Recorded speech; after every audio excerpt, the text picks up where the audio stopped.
নূহ আলাইহিস সালাম হাত তুলছিল, ওই যে কেনান যখন ডুবে যাইতেছে, ছেলে কাঁপাইতে আছে যখন পানিতে, তুফানের পানিতে, তখনও নূহ আলাইহিস সালাম হাত তুলছে। হ্যাঁ, ইন্না ইবনি মিন আহলি, আল্লাহ আমার সন্তান, আমার পরিবার। ওয়া ইন্না ওয়াদাকাল হক ওয়া আনতা আহকামুল হাকিমিন। এই সময় বলছি নূহ আলাইহিস সালাম, সাথে সাথে আল্লাহ তাআলা নিষেধ করেছে, নামাও হাত, সাবধান, ইয়া নূহ ইন্নাহু লাইসা মিন আহলিক, হে নূহ বেঈমান তোমার সন্তান না।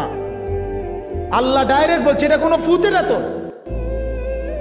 বেঈমান ইমানদারের সন্তান হইতে পারে না। আর আমরা 5 বছর 10 বছর 20 বছর ধরে আপনার ঘরে আপনার ছেলেটা এক ওয়াক্ত নামাজ পড়ে না, আমনেরও রাত কাটে, ফুতেরও রাত কাটে। আহ মুসলমান, আমনের ছেলের বউ নামাজ পড়ে না, পর্দা করে না, আমনে শ্বশুরের আমনের রাইতও কাটে, দিনও কাটে, আমনের ভাতও অজময়। হায় হায় হায়, আফসোস ছাড়া আর কিছু না। অথচ সত্যিকার যদি মুসলমান হতাম, তাহলে নিজের একটা বাচ্চাও বেনামাজি এক বেলা দেখলে ঘুম হারাম হয়ে যাওয়ার কথা, কলিজা ফাইটা যাওয়ার কথা ছিল, যে হায় আমার অবস্থা কি হবে, আমার সন্তানের অবস্থা কি হবে, জাহান্নামের আগুনে জ্বলবে। প্রতিটা গুনাহ জাহান্নাম কিনা বলেন, কথা বলেন না কেন? প্রতিটা গুনার গন্তব্য কোথায়? প্রতিটা নেকির গন্তব্য কোথায়? মান জাআ বিল হাসানা ফালাহু খায়রুম ওয়া হুম মিন ফাযাইন ইয়াওমাইদিন আমিনুন ওয়া মান জাআ বিস সাইয়্যা ফাকুব্বাত ওয়ুজুহুহুম ফিন নার। আল্লাহ বলে, একটি নেকি করবা, তোমার গন্তব্য এর চাইতে উত্তম জান্নাত। একটি গুনাহ করবা, তোমারে উপর করে জাহান্নামের মধ্যে ফেলা। জার্মান থেকে এক লোক, এক ভাই সিলেটের, আমারে ফোন করছে, দোয়া চাইছে, হুজুর অনেক পেরেশানিতে আছে, দোয়া করে। প্রায় এরকম ফোন করে বহু লোক বিদেশি। আমি চিন্তা করি, আরে কি তারে করি, জার্মানে থেকে যদি এবার এত পেরেশানি থাকে, তো আমরা উত্তেলনের কথা বাংলাদেশে ঠিকই না বলেন না? হ্যাঁ, অথচ কত কোটি টাকার দেশে থাকে, কিন্তু সুখ আল্লাহর হাতে। ধনী মানুষ, 3 ভাই, উচ্চ শিক্ষিত, 10 তলা ফ্ল্যাটের মালিক, আমার পরিচিত, তাদের নিজস্ব মেডিকেল কলেজ, বহুত কিছু আছে। তো 3 জনের বউ আলাদা শহরে থাকে।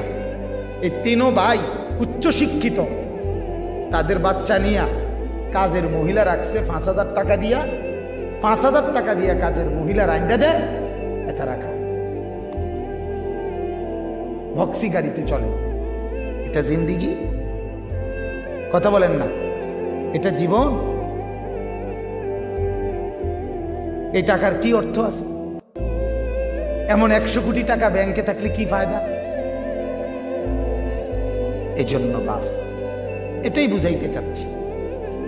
আল্লাহ তাআলা এখানে বলছেন, ইন্না রাব্বাকা ইয়াবসুতুর রিজকা লিমান ইয়াশাউ ওয়া ইয়াকদির। আল্লাহ বলে, নবী আপনি বুঝাইয়া কর যে নিশ্চয়ই আল্লাহ, নিশ্চয়ই রব, লালনকারী পালনকারী, আমাদের পালনেওয়ালা, তিনি যাকে ইচ্ছা রিজিক বেশি দেন, তিনি যাকে ইচ্ছা রিজিক কম দেন। কে? এটা শুধু কার ফয়সালা বলেন? বিশ্বাস করেন, এই কথাটা বিশ্বাস করেন, এই কথাটা দিলে বসাই। অনেক শিক্ষিত আবার একদম মূর্খ, দেখা গেছে বকলম, নামর দস্তখত দিতে জানে না, টিপসই দেয়, টিপসই, সে হাজার হাজার কোটি কোটি টাকার মালিক। আবার শিক্ষিত, এ বেটা ওই বেটার অফিসে, ওই বেটার গার্মেন্টসে কর্মচারী। ঠিক না? আছে না? আমি দেখছি, আমাদের এলাকায় আছে। সব তার খেলা, সব কার খেলা? সব। এখানে সরু সরিয়ার মধ্যে ভাত তরকারি না, দুনিয়ার সম্পদ কিসের ভিত্তিতে না? তাইলে তো ওই বেটা কিচ্ছু পাইবার কথা না, কারণ হেতে যেহেতু সরাসরিও লিখতে পারে না, তো ভিক্ষা করে ধারণের কথা। কিন্তু অথচ কত কত মূর্খ নাদান দুনিয়ার সম্পদ জমায় ফেলছে। দুনিয়া এমন এক, দুনিয়া আল্লাহ সবাই উপভোগ করতে দেয়। একেবারে গন্ড মূর্খ যেটারে টাইলস কয়, বড় লোক হেটারে মাটি কয়, কথা বলে কি কয়? টাইলসে কয়। আবার একেবারে শিক্ষিত লোক যেটারে তেলাপিয়া মাছ কয়, মূর্খ মানুষে এটারে ফাঙ্গাস মাছ কয়, কি কয়? তো দুনিয়া এটাই বুঝাইলাম। দুনিয়া এমন একটা জিনিস, এটা রব্বুল আলামিন বলে শুধুই আমার ফয়সালা, আমি যারে চাই বেশি দেই, যারে চাই কম দেই। এটার মধ্যে আসলে তোমাদের কিচ্ছু নাই, তোমরা বেহুদাই লাভঝাপ দিতে আসো।